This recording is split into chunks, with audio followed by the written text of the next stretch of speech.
Thomas Plouffe, bonjour. Bonjour Antoine. Thomas, quand es-tu devenu un homme? Je me suis posé la question toute la semaine. Suis-je un homme? C'était ma première question. Suis-je un homme? Ouais? Je l'ai demandé à ma femme, Ah! puis elle a pris le temps d'y penser. C'est quoi sa réponse, finalement? Elle a dit de plus en plus. Puis Ah! il dit, ouf. Mais c'est une réponse qui peut se déployer Oui, de oui, plein de oui. façons, ça, de plus en plus. Pourquoi elle a dit J'ai trouvé ça très intriguant. J'ai beaucoup réfléchi. sage. Je me suis dit, tu sais, quand on pense à suis-je un homme, ou plutôt la définition d'un homme, on a tendance, c'est ça, on en parlait tantôt, à l'opposer à la définition d'une femme, tu sais, dire homme en opposition à la femme. Alors que dans les faits, on devrait plus le voir sur le continuum garçon qui devient un homme, tu sais, dans le sens, le continuum de l'enfant à l'adulte. Finalement, un homme, ce serait un garçon devenu adulte. Les différences sexuelles dont on a un petit peu parlé tantôt, qui existent chez l'enfant, entre les enfants, entre les petits garçons et les petites filles, même s'ils sont des fois subtils, ils existent, mais ils n'empêchent pas que de part et d'autre, chacun doit devenir adulte. Puis un garçon devenu adulte, c'est ça un homme.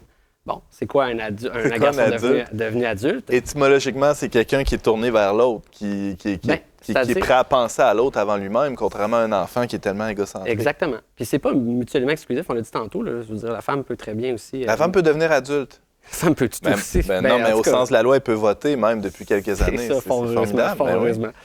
Mais oui, donc effectivement, tu l'as dit, si un garçon devenu adulte, c'est un garçon qui met de côté son ego. Et c'est aussi, moi j'aime bien l'image, là, on a aussi beaucoup parlé du fait que les hommes avaient un côté pratique, avaient un côté concret, avec l'homme, le garçon, pour devenir un homme, il a besoin de s'enraciner, tu sais, dans le sens où il a besoin de s'installer puis de se déployer dans la terre, dans quelque chose de concret, là, puis de s'enraciner quelque part. Un garçon qui va devenir adulte en âge, mais qui va vivre sa vie là, toujours en voyage, toujours à l'extérieur, qui n'est jamais capable de se poser, c'est un garçon qui potentiellement va avoir plus de difficultés à entrer dans ce qu'il est en tant qu'adulte. Il y a de la misère j'ai juste grandé, là. Il y a de la misère à s'enraciner. Ouais, se grander, je pense que c'est québécois, ça. Ouais. Donc, le garçon doit s'enraciner, puis il a besoin aussi de s'engager. C'est s'engager dans quelque chose, que ce soit une cause ou quelque chose qui est plus grand que lui. Puis en s'engageant, il déploie son sens de la responsabilité. Et le plus important, il expérimente sa faiblesse. Il expérimente qu'en fait, qu'il n'est pas à la hauteur de ce qu'il pensait être. Puis tranquillement, si ça c'est fait, tu sais, dans un cercle, une mécanique où est-ce qu'il y a des gens qui l'exhortent, qui lui montrent mais où il goûte aussi à une certaine miséricorde, tu sais.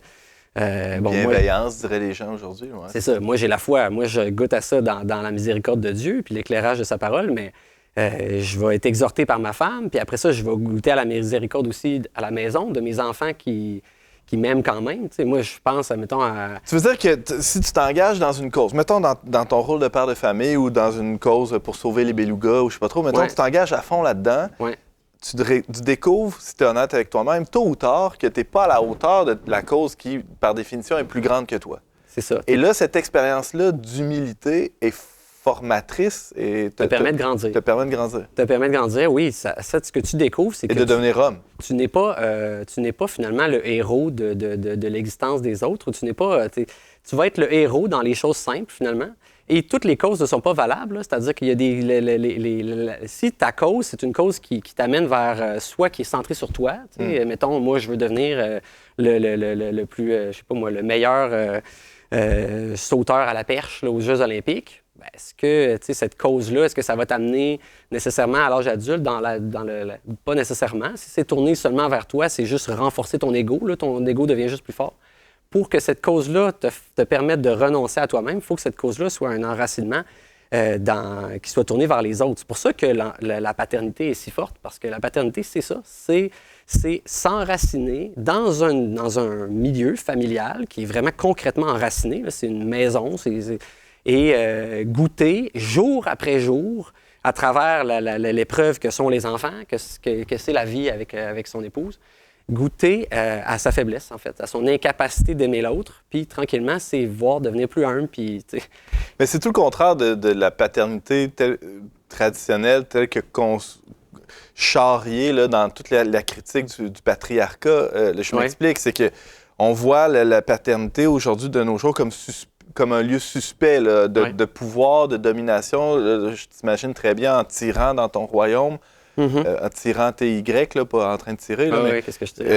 Qu'est-ce que tu tires, je sais pas. Mais comme petit tyran de ton royaume. Mais là, ce que tu décris là, c'est plus une expérience d'humilité. C'est-à-dire que tôt ou tard, tu t'es confronté à... T'aimerais ça être justement un bon père, un bon époux, mais on n'est pas parfait puis on n'est pas capable. Puis ça t'amène à... Tu sais, je vais donner un exemple plus concret. Mettons, nous, on a 9 enfants chez nous. Puis donc, ma femme est tombée, puisqu'il n'y a pas de jumeaux, elle est tombée 9 fois enceinte. Puis les dernières fois où est-ce qu'elle est tombée enceinte, les derniers mois de grossesse, elle était très fatiguée.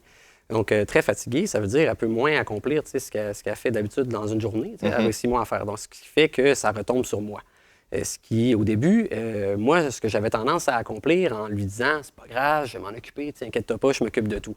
Mais je le faisais les dents serrées, c'est-à-dire que je le faisais puis je m'en suis rendu compte à force. Je me disais « mais je garde une rancune, c'est comme si je lui garde une espèce de... » Après, j'y envoie des pointes comme pour la... Tu l'aides, mais tu tiens un registre là, où tu comptes tous les beaux gestes que tu fais, toutes les bonnes actions. Mais à ce moment-là, c'est le petit garçon en moi là, qui se réveille. C'est le petit garçon qui lève le poing et qui dit « c'est juste, allez, il faut... » Mais cette expérience-là, à travers ma femme qui par sa nature, parce qu'elle a une grosse bedaine, elle est juste plus capable, cette obligation-là m'obligeait à entrer dans un âge adulte, c'est-à-dire à devenir adulte. De la même manière, lorsque les enfants sont petits, lorsqu'il faut que tu te réveilles la nuit, lorsqu'il faut que lorsqu'ils sont malades, lorsqu'il faut que tu prennes soin des plus petits, c'est comme si l'expérience de cette expérience-là, où est-ce qu'il t'est exhorté, tu te rends compte que dans le fond, voyons, je voudrais les aimer là-dedans, mais je suis pas capable. Ça t'amène à plus humblement, à un moment donné, devenir adulte, en fait. Tu n'as pas le choix, en fait. C'est comme si c'était un processus qui te tire vers Et tu deviens un homme au sens de ce qu'on a dit tantôt, c'est-à-dire que tu te mets à rendre service, tu te mets à te lever en pleine nuit, puis à prendre soin, puis tu te mets à aimer ta femme, puis tu t'en aperçois même pas. Tu te dis, voyons, ça me dépasse parce que l'expérience de l'épreuve, puis d'être plus humble, te permet plus naturellement, en fait, par une grâce qui nous dépasse. Après ça, de le faire sans chercher toujours à tirer là, comme un petit garçon là, vers nous. J'aimerais ça t'entendre, Vincent, là-dessus. Est-ce que tu es prêt à recevoir Thomas en thérapie là, dans votre centre pour... Qu'est-ce qu'on va régler ensemble? Pas grand-chose. Il y a des belles prises de conscience, c'est ça? C'est un beau modèle. Un homme à marier, coudonc. Oui, c'est ça. Tu l'as déjà fait, je pense. Hein? Oui, je suis marié. La paternité, c'est vrai que c'est un beau motivateur pour des hommes. Des fois, on va leur dire, des hommes qui sont ambivalents par rapport au changement, ou qui ne savent pas trop, puis qui sont fatigués ou qui cherchent un sens. C'est ça, puis ou qui ne veulent pas aller voir le médecin, qui ne veulent pas faire ça. Puis on leur dit, j'ai pas besoin de tout ça, moi. Puis des fois, on va leur dire, est-ce que, c'est ceux qui ont des enfants, si tu le fais pas pour toi, est-ce que tu es prêt à le faire pour tes enfants? Est-ce que tu penses que ça va pas mieux pour tes enfants d'avoir un papa qui va mieux? Un papa qui dort mieux. Puis tout ça. Et là, tout d'un coup, là, c'est pas la même affaire. Parce que là, tu sais, ils veulent être des bons papas. C'est important. Ça donne tellement du sens à leur vie, là. C'est pour ça que des fois, justement, on parlait d'agressivité tantôt, les pères, et des fois, on est avec la DPJ, ils sont là, tellement là, à cran parce que c'est tellement important pour eux, leurs enfants, d'en prendre soin, tout ça. Puis ils ont une vision de comment en prendre soin, tout ça. Alors, c'est là qu'ils vont justement être agressifs, tout ça. Mais tu sais, alors ça, là, la paternité, là, d'aller chercher les gars, c'est très fort. C'est une bonne prise là, pour... Absolument, là, tu sais, puis... Bien, c'est la posture tantôt de l'enceinte là, dont Paul-Émile parlait. C'est-à-dire que c'est comme si, à quelque part, ils ont peut-être ce sentiment de se faire voler ce rôle-là d'enceinte protectrice.